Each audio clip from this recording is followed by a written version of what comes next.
greffe du gâchis, en fait. Si on doit juste être dans une posture de recevoir, de recevoir, de recevoir, de recevoir, en fait, on risque d'être constipé, on risque d'être,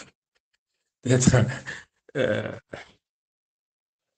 de, de faire un excès de table spirituelle, s'il faut le dire comme ça. Parce qu'à force de manger la nourriture spirituelle, à un moment donné, ben, il faut partager avec d'autres. Tu ne sois pas le seul à manger, il faut partager avec d'autres. Et donc, avant d'entrer dans le vif du sujet de ce matin, c'est juste une courte exhortation à l'endroit de chacun de nous, de chacun de nous, de pouvoir intégrer cette vérité, savoir que tout ce que le Seigneur nous accorde, la grâce de recevoir ici, nous devons pouvoir être de véritables relais. Il faut que nous intégrions cela aussi, en fait, en nous, et comprendre que nous sommes ces relais-là au travers desquels le Seigneur euh, édifiera aussi d'autres personnes, en fait. Que ne soit pas juste à recevoir, à recevoir, à recevoir. Et pour ça, l'une des choses, c'était hier, je l'ai partagé avec le juge Jean Pézilier, un message très édifiant d'ailleurs, le message du dimanche dernier que le juge Jean Pézy a apporté, dans lequel il rappelait une vérité importante, à savoir qu'il ne s'agit pas de religion, mais de relation, père-fils ou père-fille, où il mettait en, en évidence le fait que tout vise à révéler le Créateur en tant que Père pour nous. Et où il disait que Jésus, dans tout ce qu'il faisait, c'était pouvoir révéler le Seigneur, le Créateur en tant que Père, en tant que Père. Il insistait beaucoup sur ça, notre Père, mon Père et moi, ainsi de suite. Et il disait que l'évangile n'est pas le but, mais c'est le moyen pour pouvoir connaître et grandir dans la connaissance de, de, de Christ. Et je pense que le Jean Pégy, dans le message, précisait également que l'évangile n'est pas le seul moyen. Et donc, si on pensait que l'évangile est le seul moyen, ce serait limiter le Seigneur, en fait. Le Seigneur est plus que ça. Alors, donc, lorsque je réécoutais le message hier, une pensée m'est venue et je la partage avec nous. Peut-être que certains parmi nous le faisions déjà. Bon. Mais c'est une pensée qui m'a traversé l'esprit. J'ai dit, mais c'est quand même pas faux. C'est que la pensée, c'était ceci. C'est pourquoi aviez-vous perdu l'habitude de prendre des notes quand vous écoutez les messages, les enseignements? Bon, peut-être qu'il y en a ici qui n'ont pas perdu cette habitude. Moi, je l'ai perdu. Je l'avoue, je le reconnais. Donc, je ne sais pas s'il y a d'autres qui sont dans le même cadre que moi, qui ont perdu cette habitude. Et ce que j'entendais, je comprenais, c'est que ça n'a rien de religieux. Il fut un temps, à une certaine époque, quand on était dans un autre département, comme pouvait le dire le juge APJ, c'est une question du département, quand on était dans un autre département avant, le département de la loi, on prenait des notes systématiquement quand on écoutait le message. On avait un cahier, ou un cahier de notes où on notait systématiquement tous les messages. Et on revenait dessus individuellement en semaine soi-même. Mais le constat, en tout cas à mon niveau personnel, je parle d'abord pour moi, je ne sais pas pour les autres. Vous pourriez réagir aussi et dire si c'est le même cas pour vous. Mais le constat personnel à mon niveau, c'est que je ne prends plus note. Je ne prends plus note. Or, c'est important de pouvoir prendre des notes. Ça permet de mieux comprendre en fait. C'est comment. Vous savez, à l'école, on prend des notes. Quand l'enseignant est en train de dispenser le cours, tu notes. Est-ce que c'est de la religion? Est-ce que c'est religieux quand tu notes? Non. Lorsque tu assistes à une réunion dans le monde séculier et tout, et on prend des notes lors d'une réunion. On le fait toujours dans notre milieu professionnel. Est-ce que c'est religieux? Non, mais on le fait. Parce que ça nous permet de garder, de plus facilement garder ce qui a été dit dans la réunion, de pouvoir faire un résumé soi-même. Et des fois même de revenir dessus, parce qu'on ne peut pas tout garder. Il y a des petits détails qui nous ont échappé. Donc, quand tu prends ton carnet de notes, facilement tu reviens sur certains éléments. Ah, ok, telle chose avait été abordée, telle chose avait été dite, ainsi de suite. Et aussi, en notant, généralement, en notant, pendant que tu es en train de noter, le Seigneur peut même te aller dans des profondeurs pour toi que celui, le canal par lequel le message est en train d'être apporté, il ne lui a pas donné cela. Et donc, toi, en notant, tu comprends encore plus. Dans tous les cas de figure, c'est un avantage certain pour nous de pouvoir prendre des notes. Et donc, ce matin, je fais juste cette parenthèse pour nous encourager à pouvoir reprendre cette bonne habitude, je appelle ainsi cette bonne habitude que pour certains d'entre nous, dont moi, nous avons perdu. Ce n'est pas une obligation, mais c'est juste un encouragement. C'est un encouragement. Voilà. Alors, vous êtes avec moi, j'espère.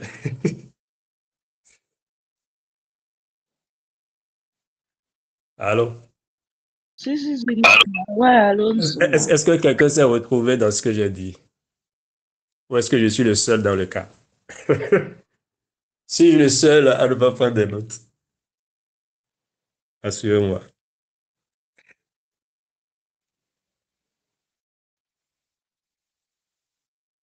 Ah, d'accord. Je suis pas le seul apparemment. OK. Bon, on va entrer dans le vif du sujet de ce matin. Donc, nous sommes sur une série dénommée Notre Père. Ce matin, le sous-thème que nous allons aborder est au service du Père souverain. Au service du Père souverain. On va revenir sur certaines choses qui ont été déjà vues il y a 2 dimanches de cela, rapidement. Euh, donc, au service du Père souverain, dans ce sous-thème, il y a 3 mots qui retiennent l'attention. Il y a le mot service, le mot Père et le mot souverain.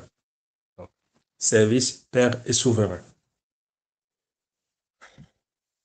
Contrairement à ce que beaucoup pensent, euh, même récemment, j'étais quelque part, je suivais un enseignement, et celui qui apportait l'enseignement a dit que le service est basé sur ce que nous recevons. Or, contrairement à cette pensée populaire, le service n'est pas basé sur ce que nous recevons.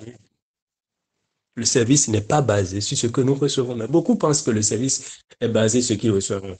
C'est-à-dire, donc, en fonction de ce qu'ils reçoivent, ils pensent recevoir de la part du Seigneur, leur service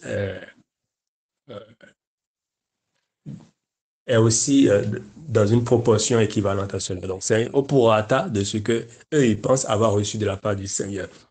Donc, quand ils pensent que le Seigneur leur a fait du bien, les a bénis, alors ils vont s'engager à plus le servir. Alors que ça, ce n'est pas la vérité. Ce n'est pas vrai.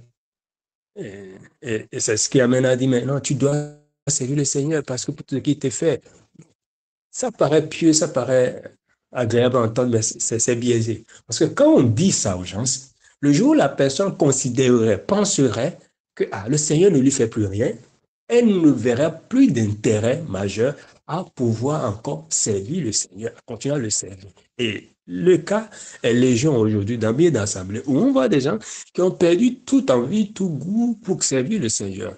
Et même quand ces personnes le font, elles le font à contre-cœur. Elles le font par obligation en quelque sorte, pas contrainte. Elles le font en murmurant. Elles le font par peur du regard des autres. En dira-t-on. Elles le font juste pour paraître. Donc ce n'est pas vrai, ce n'est plus un service qui est vrai. Et tout cela vient de quoi? Tout cela vient de la mauvaise conception au sujet du service d'abord.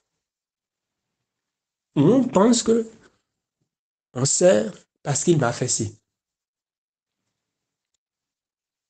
Pourquoi servir Dieu? Voilà une belle question. Pourquoi le servir? Pourquoi le servir? Quelqu'un va dire oui, parce qu'il m'a renouvelé le souffle de vie. C'est bien beau, mais ce n'est pas pour ça que tu vas le servir. Quelqu'un va dire oui, parce que je suis en bonne santé, je tiens sur mes pieds. Donc, si tu ne tenais pas sur tes 2 pieds, tu ne pourras pas le servir. C'est ce que ça veut dire. Parce qu'il m'a délivré d'un accident. Donc, s'il ne t'avait pas délivré d'un accident, tu n'aurais pas de raison valable pour pouvoir le servir.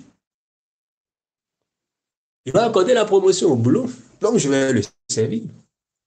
Il y en a même, je ne sais pas pour vous, si vous aviez déjà eu à faire ce type de prière, ou si on vous a déjà enseigné à faire ce type de prière. Il y en a même qui font, ou qui ont enseigné de pouvoir prier et dire, Seigneur, si tu m'accordes tel boulot, je vais m'engager à te servir encore plus.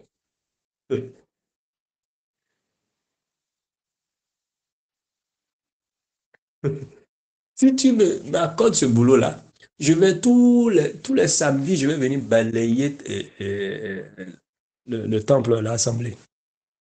Vous avez déjà fait ce type de prière?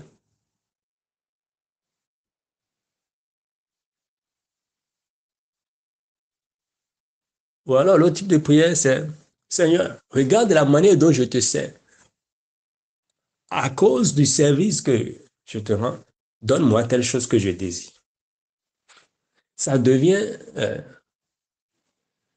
une bénédiction transactionnelle, en fait. Or, les bénédictions du Seigneur ne sont pas transactionnelles. Ce n'est pas une transaction. Ce n'est pas un troc spirituel. Le Seigneur ne fait pas du troc avec nous. Il n'est pas en transaction avec nous. Et donc, il est important que ces mauvaises conceptions que beaucoup ont du service, nous puissions les corriger. Et vous comprenez mieux alors la pensée du fils aîné. On va revenir sur lui tout à l'heure, dans la parabole de Luc 15. Alors, en réalité, le service est basé sur quoi? Le service est basé sur notre identité, sur qui le Seigneur est pour nous, à savoir notre Père. Et donc, nous sommes ses fils et ses filles. Le service est basé sur notre identité. Par-delà. Nous ne le servons pas pour ce qu'il nous fait, mais nous le servons pour qui il est pour nous.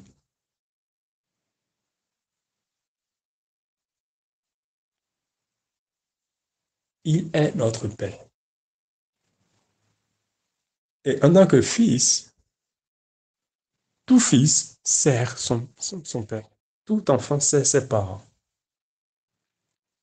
Ce n'est même pas, en fait, c'est naturel. Ce n'est pas une question d'obligation. C'est comme ça. C'est la moindre des choses. Ce n'est pas lié à ce que le père ou les parents te font, te donnent. Pas. Non. Tu sers tes parents.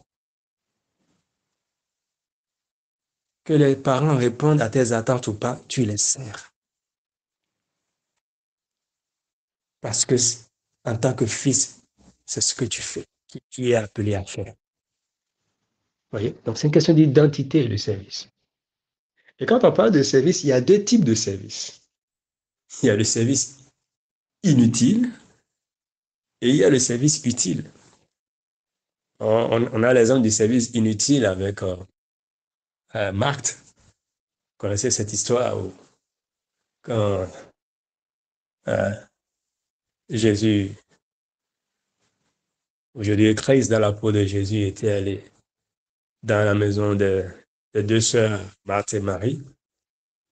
Et aussitôt ayant vu Jésus, Marthe s'est empressée d'aller à la cuisine, préparer un bon repas. Peut-être que c'était le plat préféré de Jésus qu'elle était en train de lui préparer. Ça, c'était une bonne intention, n'est-ce pas? Vous conviendrez avec moi que c'est une bonne intention. C'est une bonne action de la part de Marthe de penser au ventre de Jésus. Elle s'est dit, mais le mec, il a parcouru des kilomètres sous le chaud soleil. Il doit avoir faim. Il est tout à fait normal qu'il puisse manger. Et vous voyez, je fais ce parallèle avec Abraham. Lorsque trois individus sont venus chez lui, qui était une figure de la visitation divine, qu'est-ce qui s'est passé? sous le chaud soleil, il les a fait asseoir et sa femme, Sarah, leur a fait à manger, ils ont mangé. Et après ça, ils ont dit, c'est là où ils ont dit que mais, l'année prochaine, ta femme va accoucher et tout. Et Sarah s'est mise à rire à l'intérieur et ils lui ont demandé, mais attends, pourquoi tu ris? Elle dit qu'elle n'a pas ri. Mais malgré cela, elle a accouché. Alors, vous voyez, on peut se dire, mais voici un cas où quand des étrangers, des serviteurs de Dieu, où Dieu lui-même est venu, voilà, parce qu'en réalité, c'était la théophanie, c'était Dieu qui était venu visiter Abraham, est venu, on lui a servi à manger. Donc, on pourrait se dire que c'est dans cette même dynamique que Marthe aussi s'est empressée d'aller à la cuisine, préparer à manger et servir Jésus. Donc, elle ne faisait que euh, reproduire ou répéter ce qui est en griffe biblique, si on peut le dire ainsi, ce qui est recommandable. Mais que fut la réponse de Jésus? Cette action noble de l'apparence de Marthe. La réponse fut Marthe, Marthe, pourquoi t'agites-tu? À la limite, il a insulté. Si c'est aujourd'hui, quelqu'un te dit ça, tu vas dire qu'il t'a insulté. Nous sommes d'accord. Si quelqu'un, tu poses un acte, tu as te fait quelque chose, quelqu'un te dit, mais pourquoi tu t'agites comme ça? Tu vas dire, mais il m'a insulté. Mais voilà la réponse que Jésus servit à Marthe. Il dit, mais pourquoi t'agites-tu? Pourquoi? Pourquoi t'agites-tu? Ta sœur Marie a choisi la bonne part, qui ne lui sera pas enlevée. Elle a choisi la bonne part. Ça veut dire que la part que toi, Matt, tu as choisie n'est pas la bonne part. La part de service que toi, Matt, tu as choisie n'est pas la bonne part. Ce n'est pas quelque chose de mauvais en soi, mais ce n'est pas la bonne part. Il y a mieux que ça. Et c'est quoi le mieux que ça? C'est ce que Marie a choisi. Le deuxième type de service, le service utile. Qui consiste en quoi essentiellement?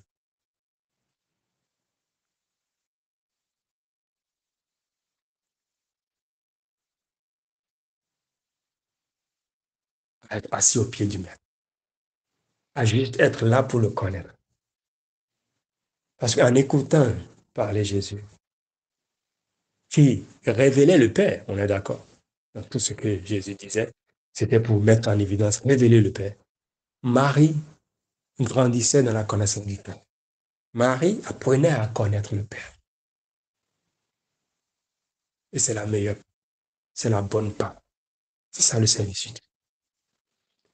Et donc, en réalité, le service, servir le Seigneur, la finalité de tout cela, c'est de nous emmener euh, à connaître le Seigneur, à grandir dans sa connaissance en tant que notre Père,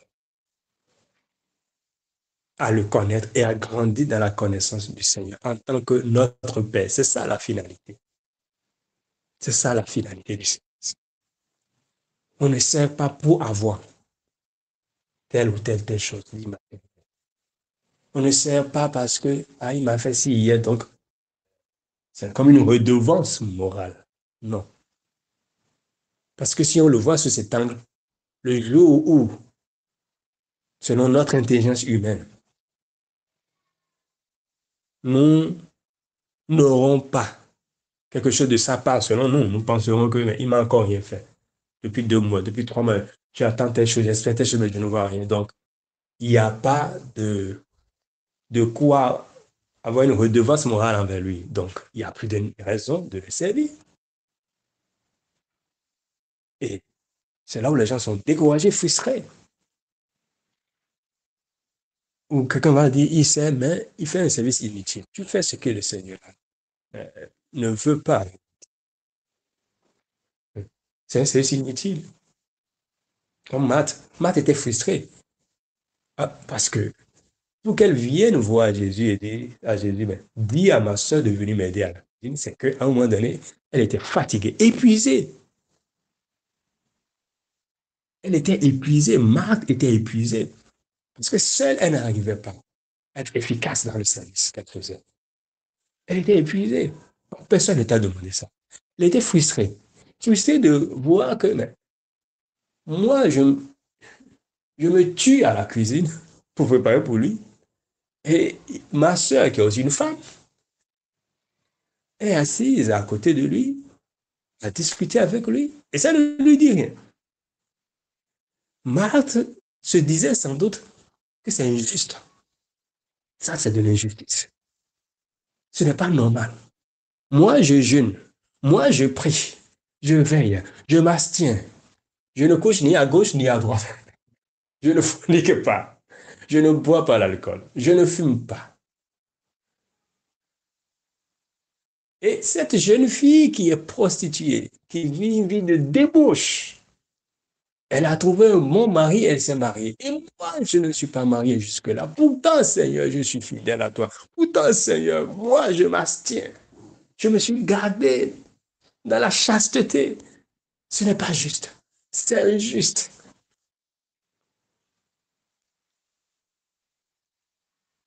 Voilà des pensées que beaucoup ont.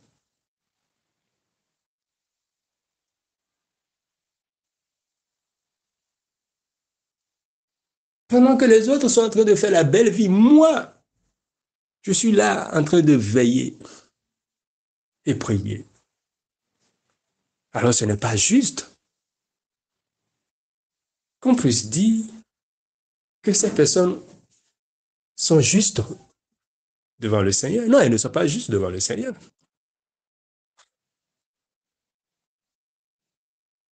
Ce n'est pas juste, c'est injuste qu'on puisse dire que ces personnes et moi sommes au même endroit, ont les mêmes privilèges auprès du Seigneur. Nous sommes tous enfants du Seigneur. Non, eux, ils ne sont pas enfants du Seigneur. C'est moi qui suis l'enfant du Seigneur. Eux, ils sont des parents.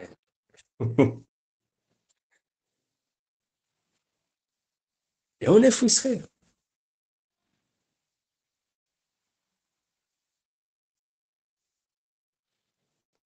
Et tout cela parce qu'on n'a pas compris c'est quoi la bonne part. La bonne part, c'est d'abord de le connaître, de grandir dans la connaissance de qui il est.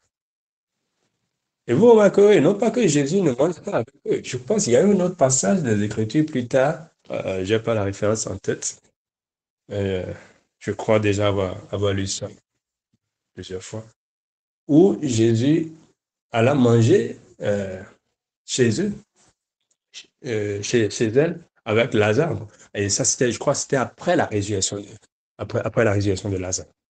Pour dire quoi? Pour dire donc que le pouvoir n'est même pas en soi. Le fait de manger, de préparer à manger n'est pas mauvais en soi. Ça, je l'avais déjà dit.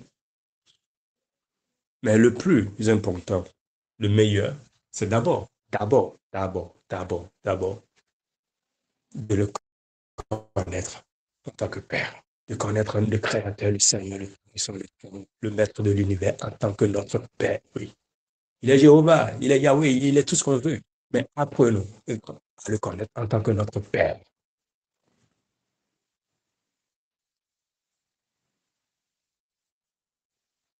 Et le connaître en tant que notre Père, souverain. Avec la connaissance et surtout la juste compréhension de qui l'Éternel est pour nous, nous permet d'être davantage conscients de ce dont nous sommes bénéficiaires. Je reprends. La connaissance et surtout la juste compréhension de qui l'Éternel est pour nous, nous permet d'être davantage conscients de ce dont nous sommes bénéficiaires. Et nous avons l'exemple dans Luc 15, verset 10 à 31 du fils aîné. On voit l'exemple avec le fils aîné et l'enfant prodigue. Deux fils, l'aîné et le cadet, mais deux réalités différentes, liées à la connaissance et à la juste compréhension de qui leur père est pour eux, à déterminer ce qu'ils ont pu recevoir de leur père. Pas recevoir, ce dont ils ont pu bénéficier ou ce dont ils ont pu jouir. Parce qu'ils ont dit à tout de leur père, mais de quoi ont-ils pu jouir?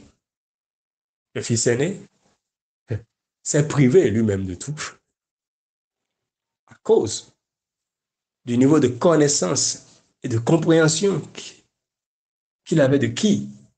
Son père, véritablement. Il s'est privé. Il s'est privé lui. Mais l'enfant prodigue, le fils cadet, qui pourtant avait dilapidé tous les biens de son père, il bénéficiait, a joui du veau gras et des honneurs. Des honneurs qui étaient réservés à des invités de marque, un invité de marque, parce que le veau gras, on le réservait pour un invité prestigieux, quelqu'un d'un standing. Voilà. Donc ça, c'est réservé pour une telle catégorie d'invités. Mais c'est de ça que lui, il a bénéficié.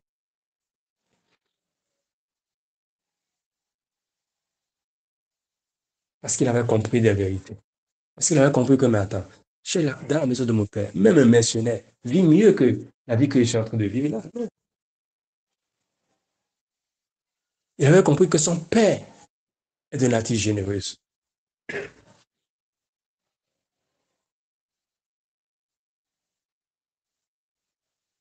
Il avait compris que l'amour de son père n'est pas un amour transactionnel.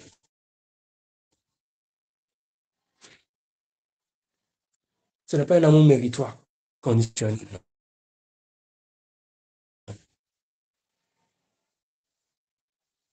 Et nous le savons, Romains 9, verset 16, un passage que nous connaissons.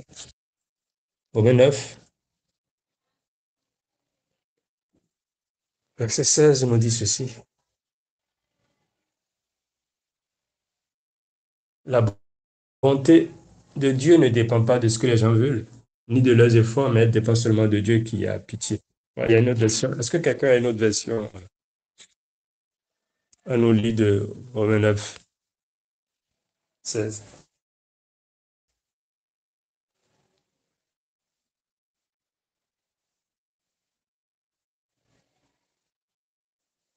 Quelqu'un peut-il nous lire ça dans une autre version? Romains 9, 16.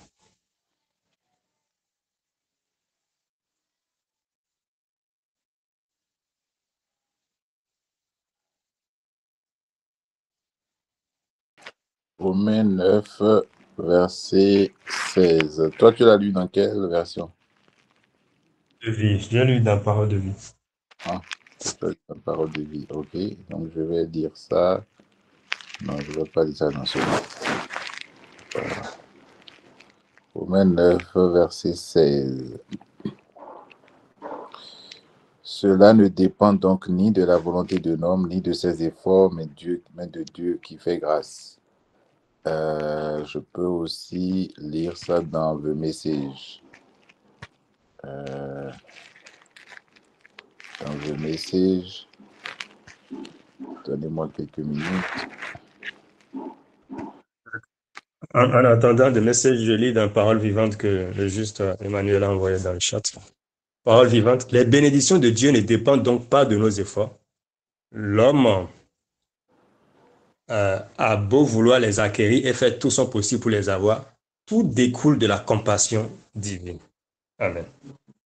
Et voilà. Donc, est-ce une raison pour se plaindre que Dieu est injuste? Pas si vite, s'il vous plaît. Dieu a dit à Moïse, je suis chargé de la miséricorde, je suis chargé de la compassion. La compassion ne vient pas de nos cœurs qui saignent ou de nos cœurs ou de nos sueurs morales, mais de la miséricorde de Dieu. C'est la même chose lorsque Dieu dit à Pharaon, je t'ai choisi comme acteur secondaire dans ce drame de ma puissance salvatrice. Tout ce que nous disons, c'est que Dieu a le premier mot initiant l'action dans laquelle nous jouons notre rôle pour le meilleur ou pour le pire. Bon, ça c'est... Voilà, eux, ils rassemblent du 14 à 18, donc ça ne donne pas. D'accord. Merci beaucoup. Vous voyez, j'aime bien ce message-là. Le début, verset 14, qui dit, est-ce une raison pour déclarer que Dieu est injuste? Et nous sommes pleins dedans aujourd'hui. Nous sommes dans ce cas de figure. Où pour la majorité, ne pas comprendre, ne pas connaître et comprendre que l'Éternel, notre Père, est un Père souverain, amène bien de personnes a, a dit, mais non, c'est injuste, a conclu face à des situations que ça, c'est injuste. Et il n'est pas rare d'entendre dire, Seigneur, rends-moi justice. Aujourd'hui, quand j'entends ça, ça me fait sourire simplement. De quelle justice tu parles? On me dit, Seigneur, rends-moi justice. Justice. C'est quoi la justice du Seigneur? C'est quoi sa justice? La justice du Seigneur ne consiste pas à, à, à, à t'avantager, non. Ça ne consiste pas à te donner ce que toi tu désires, non. Ça ne consiste pas à te faire triompher de euh, tes adversaires en griffe, ceux avec qui tu seras en conflit. Non. La justice de Dieu se résume à sa volonté souveraine. Et donc, il n'y a rien d'injuste en soi. Quelqu'un peut dire, mais c'est injuste que moi je n'ai pas d'argent et que l'autre ait d'argent. Non, en quoi c'est injuste? C'est pas injuste. C'est ce que le Père a prévu. Et c'est là où on va sortir des théories du genre, la personne a pactisé avec le diable. Et là, c'est ridicule. C'est ridicule et c'est fait étalage de ce que nous ne connaissons pas véritablement qui est notre Père. À la limite, c'est méprisant à l'égard de notre Père. Qu'on puisse penser qu'il existe quelqu'un avec qui d'autres pactisent et ils ont tout ce qu'ils veulent. Ils ont l'argent, ils ont des belles voitures, ils ont tout, ils ont tout. Ils ont même le fruit des entrailles. Ils pactisent et ils ont des enfants. Et toi qui te dirais être enfant de Dieu et qui considérais ces autres comme n'étant pas enfants de Dieu, tu te dis que c'est parce qu'eux, ils ont pactisé avec un certain diable qu'ils ont eu ci, qu'ils ont eu ça. Mais toi, tu es avec le véritable. Tu dis que tu es enfant du véritable, du tout-puissant du Très-Haut, de celui à qui l'or et l'argent appartiennent, de celui à qui tout est soumis, de celui à qui tout obéit, de celui qui est le tout-puissant, le maître absolu de l'univers, le dominateur des peuples et des nations, le créateur des cieux et de la terre. Tu es avec lui. Qui plus est, tu es son enfant. Tu dis que tu es son héritier. Et tu chantes à tue-tête. Je ne suis plus esclave de la peur. Je suis enfant de Dieu. Ouais.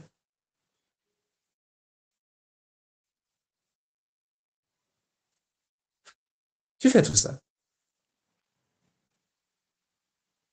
Et tu ne reconnais pas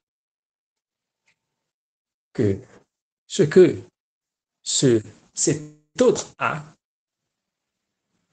en réalité, le vient de la part de ton Père, de notre Père. Sans le dire, indirectement, ce que tu envoies comme message, c'est que ce certain diable, ce soi-disant diable, est au-dessus de ton Père, est au-dessus du Créateur. Chose totalement absurde.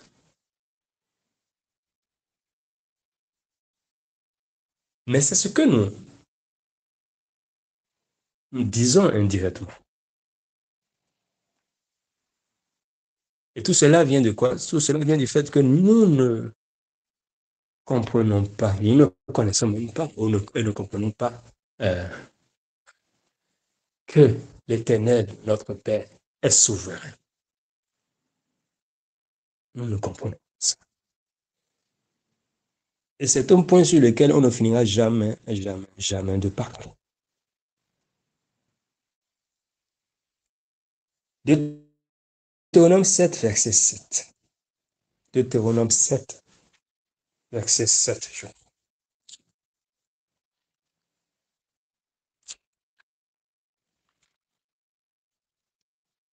On a presque fini le message de ce matin. Deutéronome 7, verset 7. Qui dit ceci?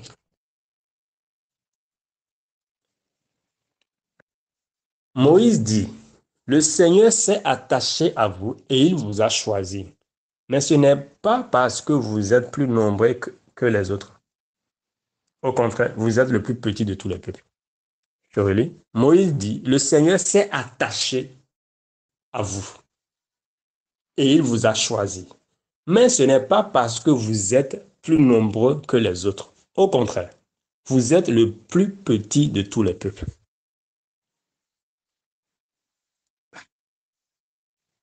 On dit, il vous a choisi.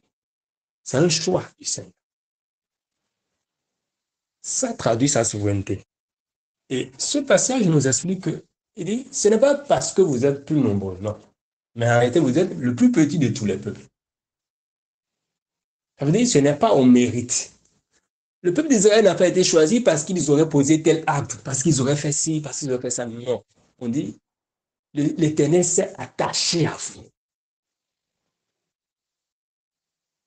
Et le mot hébreu qui est traduit par s'attacher, c'est le mot achak. Achak qui veut dire aspirer, s'accrocher ou désirer profondément. Et contrairement aux émotions passagères, le mot achak évoque un amour fort et attachant, ancré dans l'engagement et le choix. Et donc, lorsque Dieu dit, ce n'est pas parce que vous étiez plus nombreux que les autres peuples, lorsque Moïse dit que ce n'est pas parce que vous étiez plus nombreux que les autres peuples que l'Éternel s'est attaché à vous, donc à chaque que l'Éternel s'est attaché à vous, donc à chaque et qui vous a choisi, ce mot révèle quelque chose de plus profond en fait. Ça révèle que l'amour de Dieu n'est pas conditionnel. Ça révèle que l'amour de Dieu n'est pas méritoire. Ça révèle que l'amour de Dieu n'est pas transactionnel, mais c'est un amour constant, délibéré et profondément personnel. Ça n'a rien à voir avec vous. Ça n'a rien à voir avec moi. Ça n'a rien à voir avec nos actes. Ça n'a rien à voir avec nos propos. Ça n'a rien à voir avec nos pensées. Ça n'a rien à voir avec ton origine, ton ethnie, ta race, ta couleur de peau. Ça n'a rien à voir avec ton rang social. Ça n'a rien à voir.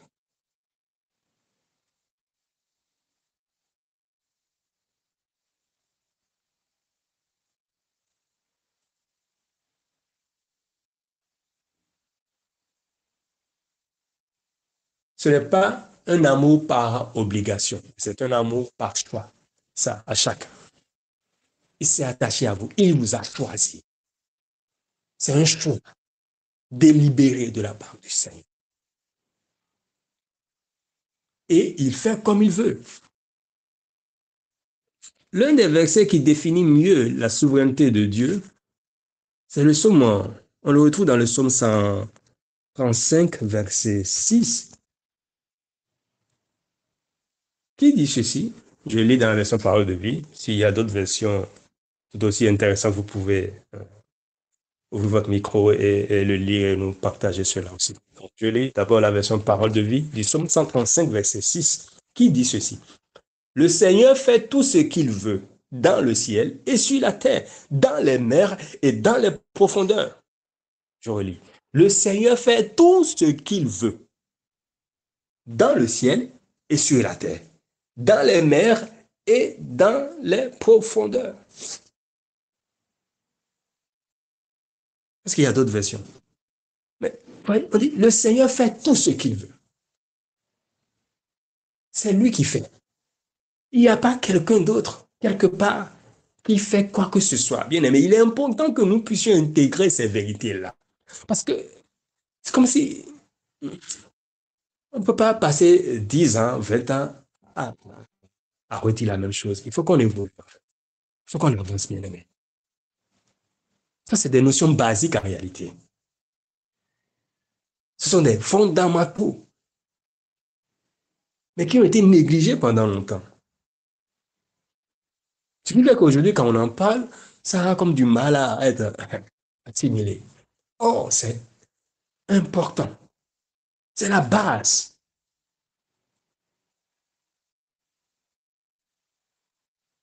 En aucun cas de figure, vous ne pouvez voir quelqu'un d'autre derrière quoi que ce soit dans votre vie ou dans la vie de votre prochain. En aucun cas de figure. En aucun cas de figure.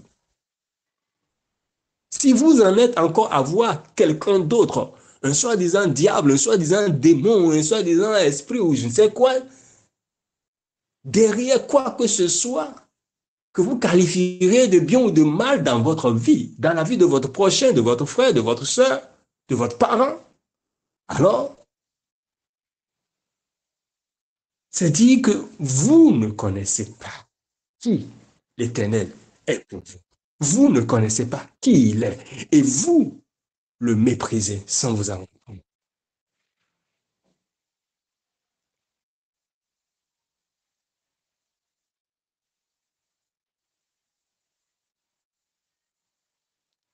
Il est dit clairement que l'Éternel fait tout ce qu'il veut.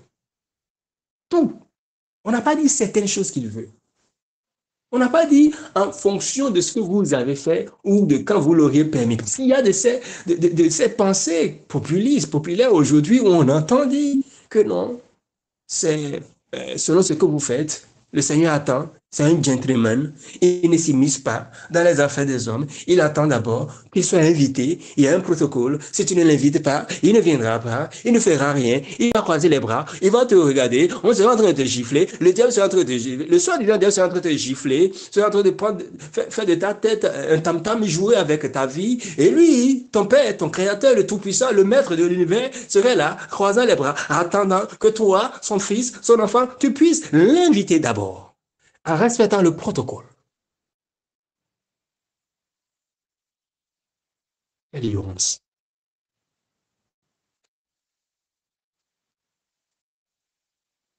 Alors que dans votre Bible, là, il est dit, il est écrit noir sur blanc, que l'Éternel fait tout ce qu'il veut. Il ne consulte personne. Il ne consulte ni la chair ni le sang. Paul peut dire, mais quand il a plu à l'Éternel de l'appeler, il n'a consulté ni la chair ni le sang.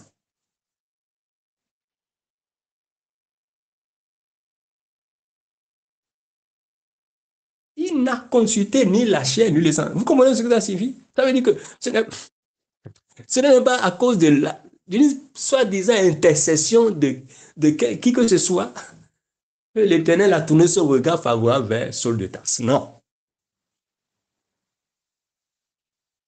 Donc des propos du genre, quand des personnes aujourd'hui bombent le torse et se prennent pour étant ceux qui ont prié pour que toi, tu sois sauvé. D'abord, qu'est-ce qu'ils appellent le salut? Ils ne comprennent pas d'abord. Qui vont prier pour que toi, tu deviennes enfant de Dieu, comme si c'est la prière de quelqu'un qui fait de l'autre un enfant de Dieu. Ce n'est pas ta prière qui fait de quelqu'un un enfant de Dieu. On dit ceux qu'il a connus d'avance. On dit ceux qu'il a connus d'avance. Il ne les a pas connus quand toi, tu as prié. C'est prétentieux, c'est orgueilleux de notre part de penser que c'est parce que moi j'ai prié pour toi que ton corps a été guéri d'une maladie. Tu penses que c'est parce que toi tu as prié pour quelqu'un que son corps a été guéri d'une maladie? C'est que tu es encore ignorant. Et on en arrive à imposer une forme de redevabilité à ces personnes-là, où les gens se voient étant redevables à vie. Si celui-là, il n'avait pas prié pour toi, tu ne serais plus en vie aujourd'hui. Et donc, tu es obligé, même quand il n'a pas raison, tu es obligé de soutenir tout ce qu'il fait. Tu es obligé de faire la coupette pour cette personne-là.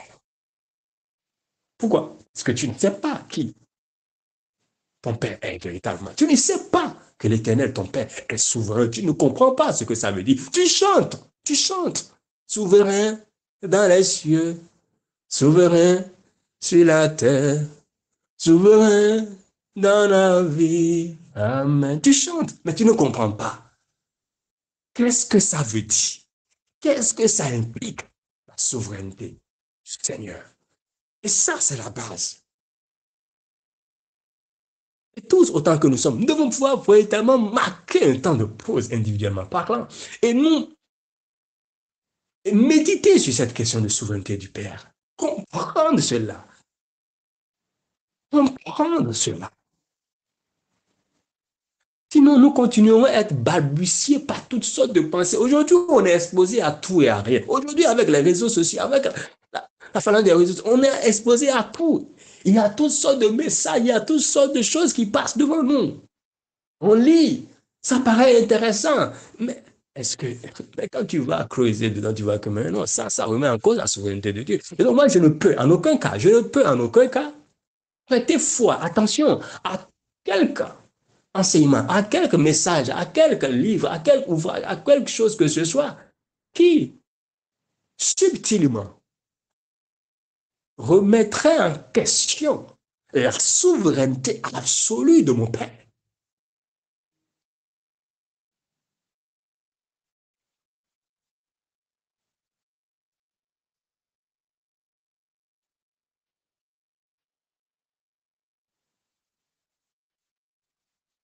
Écoutez, la prière n'est pas souveraine. C'est l'Éternel qui est souverain.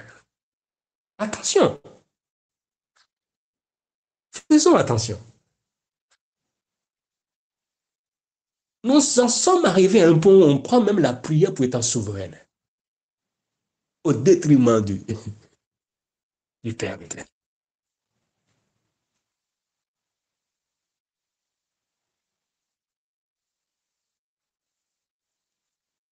Alors, je lis quelques passages.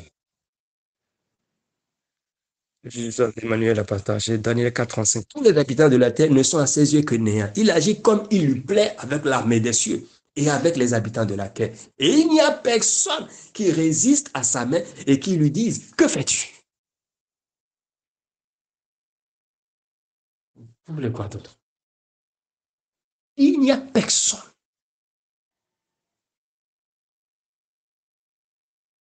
La prière, et on l'a dit, on a fait une série sur la prière, mais je constate que ça passe. On reviendra peut-être sur ça une autre fois. La prière ne change aucune situation. Et ça, c'est une vérité. Immuable, que tu l'acceptes ou pas, c'est comme ça. Que cela te frustre ou pas, c'est comme ça. Que tu trouves ça injuste ou pas, c'est comme ça. La prière ne change aucune situation. Mais il faut comprendre l'importance de la prière. Pourquoi il faut prier? On a vu ça. Que ça agit plus, c'est en rapport plus avec ton âme. Oui, parce que l'âme, c'est des émotions. Elle s'agite au-dedans de toi. Mais là, tu parles à ton âme. Lorsque Jésus, à Gethsemane, son âme était triste jusqu'à la mort. Il a prié. La prière n'a pas changé la situation. La prière n'a pas changé l'issue de la situation. La situation, c'était qu'il boive la coupe pleine de la colère du Père. Est-ce que sa prière a changé cela? Non. Malgré qu'il ait prié, il a bu la coupe. Mais qu'est-ce que la prière a fait? Quand il a prié, quelle a été la réponse à sa prière? La réponse du Père à sa prière a été d'envoyer un ange pour fortifier son âme. Il était abattu. Et c'est ce que la prière fait. Elle a un effet sur nous, mais elle n'a aucun effet sur le Créateur. Elle n'a aucun effet sur les actions du Créateur à notre égard. Sinon, il n'est plus tout puissant. S'il doit dépendre de nous, s'il doit dépendre de ce que nous disons, ne disons pas. Donc ça, on est mal barré. Vous ne pensez pas ça, bien-aimé? On est mal barré. Si lui, il doit dépendre de nous, dépendre de nos actions, dépendre de ce que nous disons, ne disons pas, on est mal barré. Puisque il est dit à notre sujet que nous sommes des gens qui sont incapables de connaître notre droite de notre gauche. Il est dit encore dans Romains 8. Dans Romains 8, il est dit, vous ne savez même pas ce qu'il vous convient de demander dans vos prières. Vous ne savez pas. Vous ne savez pas. Mais comment toi tu peux venir dire maintenant que c'est parce que j'ai prié, ouais, la prière, la clé, prière, la clé, prière, la clé de... C'est quoi, j'ai oublié même les mots. La clé, c'est la souveraineté du Père. La clé, c'est ce que lui l'a arrêté d'avance. La clé, c'est sa volonté pour toi. La clé, c'est ce qu'il a arrêté dans son cœur. Ce n'est pas ta soi-disant prière.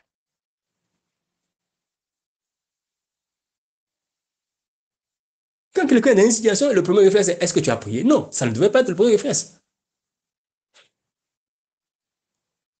Le premier réflexe est de rendre grâce au Père souverain. Connais-tu le Père? Sais-tu que c'est lui qui est derrière cette situation? Parce que généralement, quand tu veux prier, tu vas dire que je brise tout ce qui empêche, tout ce qui bloque. Qui t'a dit que quelque chose bloque? Est-ce que tu sais? On dit, il fait ce qu'il veut dans les cieux, sur la terre, dans les mers et dans les profondeurs. Ça veut dire dans les mers où on dit que c'est un soi-disant diable qui est dans les mers. C'est hallucinant. Qu'un diable serait dans la mer et c'est lui qui règne dans la mer. Mais les Écritures te disent, Somme 135, verset 5 à 6, que c'est l'Éternel qui fait tout ce que lui veut dans les mers. Mais on va te dire qu'il y a un esprit de Mamuata ou quoi qui est dans les bains. Mais il est écrit que l'Éternel est... Est-ce que tu as lu quelque part dans la Bible? Tu as lu quelque part dans la Bible, on t'a parlé d'un esprit de Mamuata? Tu l'as lu où? Et tu prêtes foi à ça. Et tu viendras me dire, frère Giscard, toi tu ne connais, tu es trop jeune, tu ne connais pas les réalités en Afrique. Je n'ai pas besoin de connaître les réalités en Afrique. Pourquoi? Parce que les réalités en Afrique ne sont pas au-dessus de la réalité qu'est Christ.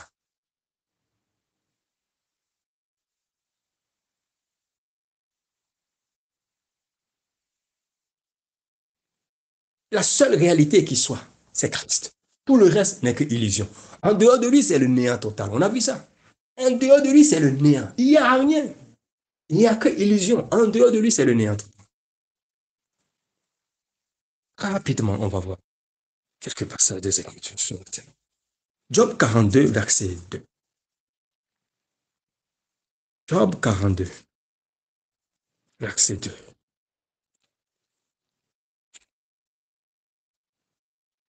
Et là, c'est Job qui parle. Après avoir vécu tout ce qu'il a vécu, il dit ceci, Job 42, verset 2. Tout est possible pour toi, je le sais. Tu peux faire tout ce que tu veux. Il dit, tu peux faire tout ce que tu veux.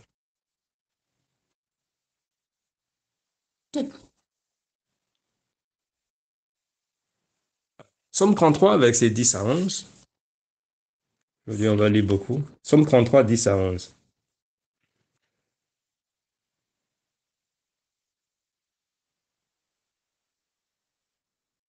Le Seigneur défait les plans des peuples, il détruit tous leurs projets. Le plan du Seigneur existe pour toujours. Les projets de son cœur sont valables de génération en génération. Je relis. Le Seigneur défait les plans des peuples, il détruit tous leurs projets. Le plan du Seigneur existe pour toujours. Les projets de son cœur sont valables de génération en génération. Voilà ce qu'il fait. Que toi, tu y aies planifié une ou une ce n'est pas un problème. Que tu y aies tel projet ou pas, ce n'est pas un problème. Que telle personne ait planifié une ou une contre toi, contre ta famille, contre tes enfants et tout, ce n'est pas un problème. Qu'il y ait des gens aient des projets contre toi, aient planifié ci ou contre toi, ce n'est pas un problème. Il n'y a pas lieu de faire une fixation autour de ça. Mais la fixation devrait être faite autour du plan du Seigneur pour nous. La fixation devait être faite autour des projets du Seigneur sur nous. Lesquels projets sont des projets de paix et non de malheur, pour nous garantir un avenir et de l'espérance. Mais nous passons malheureusement tout notre temps à nous focaliser sur de soi-disant projets de quelques ennemis illusoires contre nos vies. On en arrive à dire, Père, je prie maintenant que tout plan de l'ennemi contre ma vie, tout projet des méchants contre ma destinée soit détruit. J'envoie le feu contre eux. C'est de l'ignorance. Et c'est de l'incrédulité. Mais nous appelons ça prière de foi, prière de combat. Que c'est des prières d'incrédulité, des prières d'illusion et d'incrédulité. Ils chatouillent juste notre âme. Et quand on finit, on dit, ouais, yes, ça a marché. Non, tu as juste chatouillé ton âme. Un peu comme un chatouille un bébé. Il va juste guérir, c'est fini. Mais en soi, rien. Rien. Zéro, nada.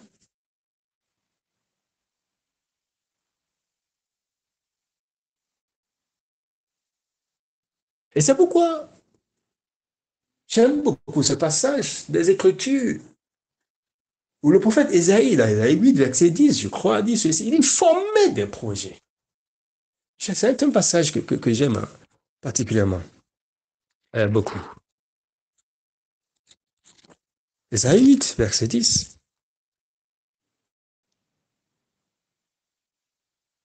Il dit, faites donc des projets, ils seront détruits. Discutez de votre plan, il ne tiendra pas. En effet, Dieu est avec eux. Ésaïe n'a pas dit, je combats vos projets. Non.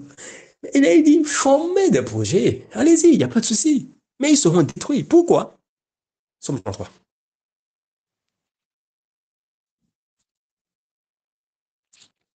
Parce que Ésaïe savait une vérité.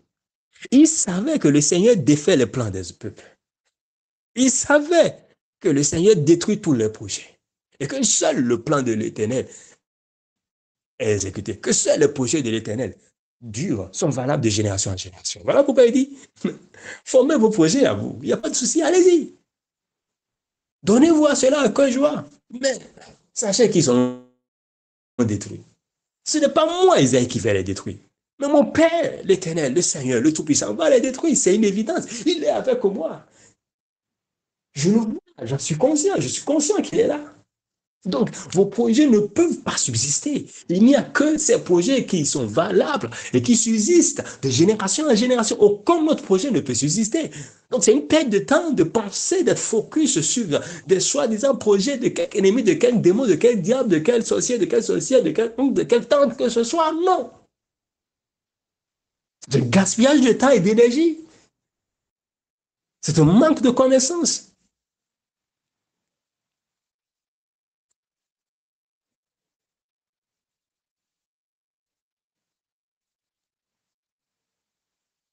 C'est pourquoi le prophète 19, verset 21 nous dit, plusieurs projets sont dans le cœur de l'homme, mais à la fin seul, le dessein de l'Éternel a été exécuté. Pourquoi? Parce que vous, nos projets, il est détruit. C'est ce que il a prévu qui est exécuté. C'est parce que toi, tu as prévu. Il n'y a pas de souci que tu prévois telle chose. Vas-y. Mais n'oublie jamais dans l'équation qu'il y a sa souveraineté. N'oublie jamais qu'il est souverain et que c'est ce que lui, il a prévu qui est exécuté. Il peut arriver que ce que lui, il a prévu et ce que toi, tu planifies soit en adéquation, en harmonie. Mais quand cela se manifeste, ne pense pas dans ton cœur que c'est parce que toi, tu as planifié ici que cela s'est manifesté. Non, mais reconnais que c'est ce que lui, il a prévu qui est exécuté. Pourquoi? Parce que seuls ces projets sont valables. Tes projets à toi ne sont pas valables de génération en génération, mais ce sont uniquement lui, ces projets qui sont valables. Rapidement, on va lire 3 passages des Écritures et on va s'en arrêter là pour ce matin, le temps que vous interveniez, fassiez des apports, poser des questions éventuellement aussi. Genèse 15, verset 13 à 14. Genèse 15, verset 13 à 14.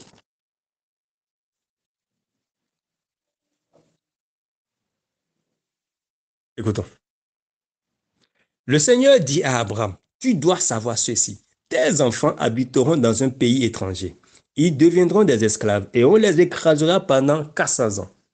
Verset 14. Mais je punirai le peuple qu'ils serviront et ils pourront partir en emportant beaucoup de richesses. Voilà. L'Éternel dit à Abraham que ses enfants, sa postérité, habitera dans un pays étranger et ils deviendront des esclaves. Vous voyez? Il annonce cela à l'avance. Alors même que les enfants d'Israël n'avaient rien fait. Donc, on ne peut pas dire que c'est parce qu'ils ont ouvert une porte au diable qu'ils ont été envoyés à l'esclavage. Avant, ils n'ont posé aucun acte. On dit ils iront en esclavage. Je dis comme ça. Est-ce que en quoi c'est juste? Selon nous, selon la définition que nous faisons arbitrairement, abusivement de la justice. On va dire, mais non, ce n'est pas juste, ce n'est pas normal. Il dit, ils iront en esclavage pendant 400 ans. Et qu'après, il va punir le peuple qu'ils vont servir. Donc, le peuple qu'ils vont servir, est-ce que le peuple a voulu faire de ces esclaves? Non, c'est toi l'Éternel qui les envoie. Écoutez, suivez bien le schéma. Regardez un peu. Israël est tranquille.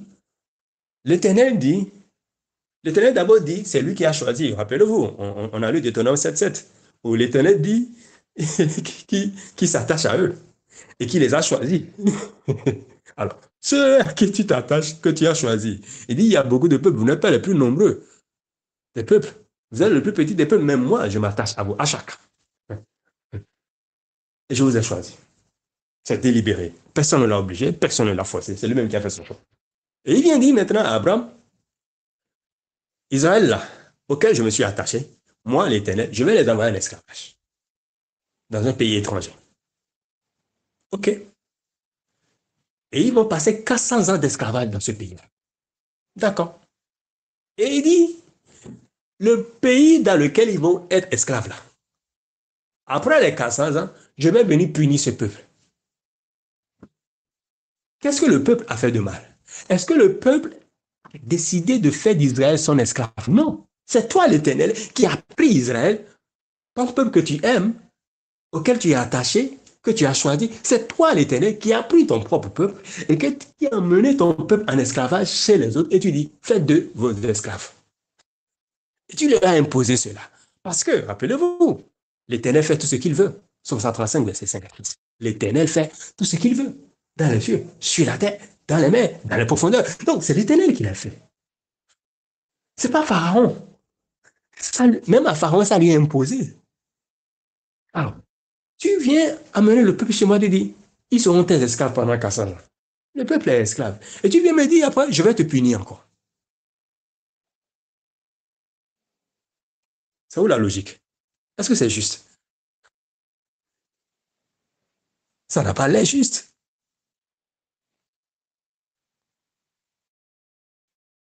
Et il dit, je vais punir le peuple qu'ils serviront et ils pourront partir en apportant beaucoup de richesses. Donc, en réalité, donc tout ce que tu dis là, Seigneur, les 400 ans d'esclaves, tout ça là, donc la finalité, c'est quoi?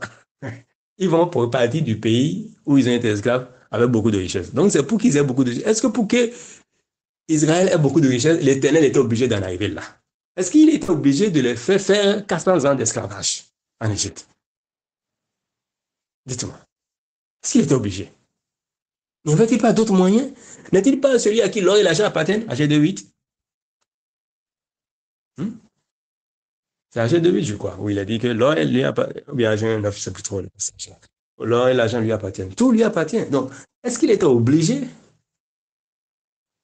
de les emmener en esclavage et qu'ils fassent 400 ans, plus de 400 ans, finalement ils ont fait 430 ans en esclavage, avant qu'ils ne puissent repartir d'Égypte avec beaucoup de richesses. Donc, pour qu'ils leur donnent beaucoup de richesses, il était obligé de leur faire 400 ans d'esclavage où des gens ont souffert, des gens sont morts parce qu'en 400 ans, il y a eu plusieurs générations, donc 4 générations. Donc, beaucoup sont morts. Esclaves souffrent dans la souffrance extrême.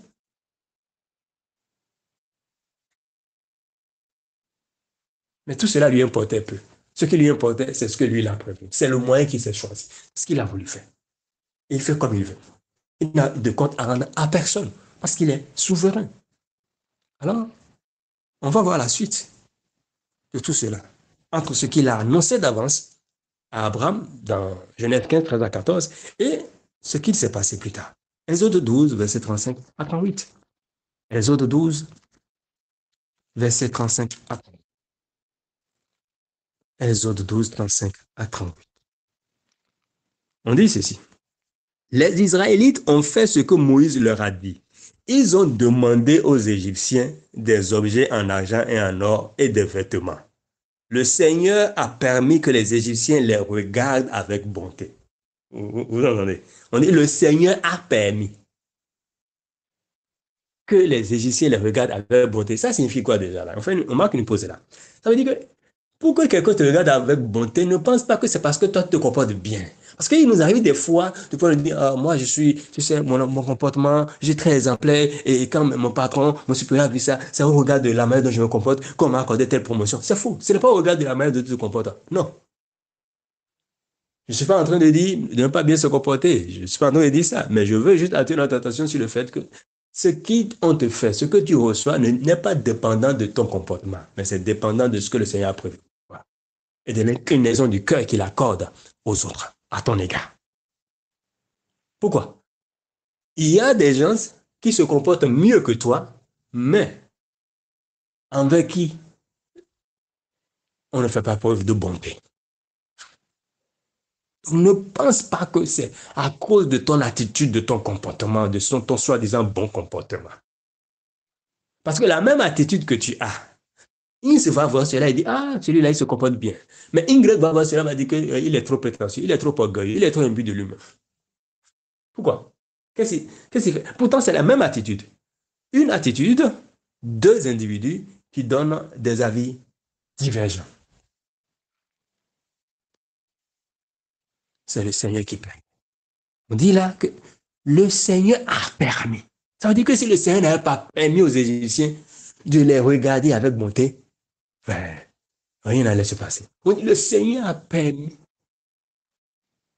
aux Égyptiens que les Égyptiens les regardent avec bonté. De cette façon, les Israélites ont enlevé les richesses des Égyptiens. Vous voyez? On dit de cette façon, les Israélites ont enlevé les richesses des Égyptiens. Genèse 15, 13 à 14. Vous vous rappelez ce que le Seigneur a dit? Il dit, je vais punir le peuple qui serviront.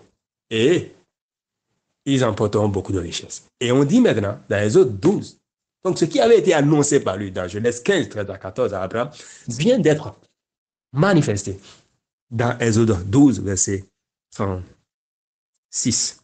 De cette façon, les Israélites ont enlevé les richesses des Égyptiens. Verset 37. Ensuite, les Israélites partent de la ville de Ramsès vers Sukkot.